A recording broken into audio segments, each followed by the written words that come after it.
2022 Dodge Charger Sedan.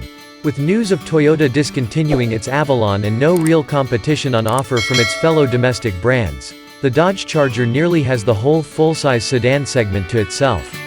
Despite that, Dodge continues to offer a wide array of engines, performance and personalization options for the Charger and shows no sign of letting up, even though its big sedan is getting a little long in the tooth. Whether you prefer leisurely or lunacy, the Charger's got you covered. And Dodge has also made sure that all buyers, no matter what kind of driving experience they're after, can tailor the Charger to their needs as well as their personality. No other American sedan has the same combination of performance, comfort and muscle car style as the Charger. Acceleration is quick and the brakes are reassuringly strong, but the vague steering feel and the suspension sensitivity to mid-corner bumps hamper overall handling. Scores for convenience and utility are also middling. This is a big and heavy car that gets going in a hurry, at least with one of the V8 engines installed.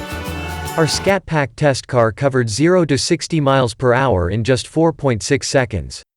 Braking performance is also excellent. In town, the pedal response feels a bit soft at first, but short stopping distances inspire confidence. On our test track, a simulated panic stop from 60 miles per hour took just 102 feet. Through high-speed corners, the Charger stays surprisingly flat. Unfortunately, it's not a very engaging experience since you don't feel connected to the car. Notably, mid-corner bumps can degrade stability and cause a lot of movement at the rear of the car. The overly sensitive gas pedal is also a problem. Flex your big toe and the Charger bolts off the line. The only remedy is to be super gentle.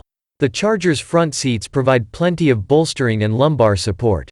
They'll keep you comfortable on a long road trip and keep you in place when the road gets twisty. The rear seats are also well contoured with similarly supportive padding. On the downside, we could feel just about every bump in the city and on the highway from our Scat Pack test car. Base Chargers will ride a little more softly. There's a fair amount of road and tire noise at highway speeds too. Everything is damped down by a lot of sound insulation, but the Charger is no hushed highway cruiser. The Charger is spacious on the inside, especially in the front. The back seat fits adults well too. There's enough head, hip room and shoulder room for at least 2 adults and 1 kid in the back. It's much roomier than a 2-door muscle car. The Charger's wide roof pillars impede your view. The small rear window and sloping windshield also affect visibility. You can see out of the car while moving forward relatively well, but it's nearly impossible to truly look through a corner on a curvy road. The sloping rear roofline means you'll have a hard time getting into and out of the back seat without grazing your head. Dodge's Uconnect system is one of the best around. It responds quickly to inputs and catalogs music collections with lightning speed.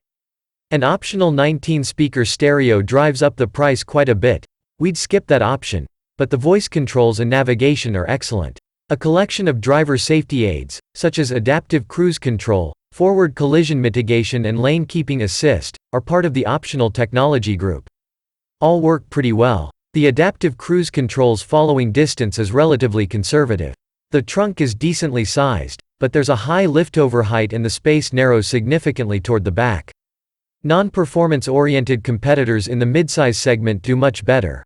The door and center console pockets are relatively small, and they're paired with small can-size cup holders.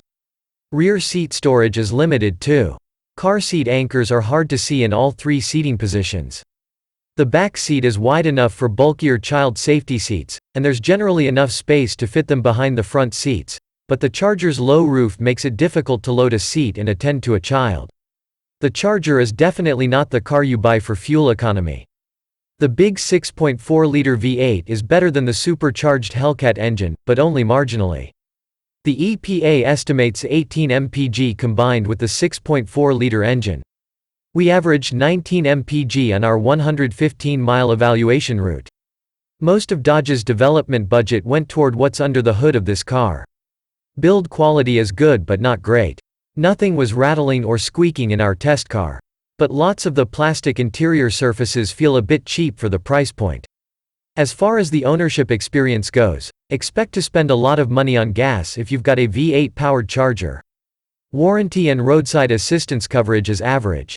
You'll find fewer brute force muscle cars on the road these days, and pretty much none are equipped with a big non-turbocharged V8 in 4 doors. The Charger with its optional engines and many customization options really is in a class of its own. If your idea of fun is blasting tunnels, chirping the tires, and setting off with eye-watering speed, then this car in this configuration will be right up your alley. It's no sports car, but it handles curvy roads well too. Everywhere you drive the Charger, except the gas pump, you'll be smiling.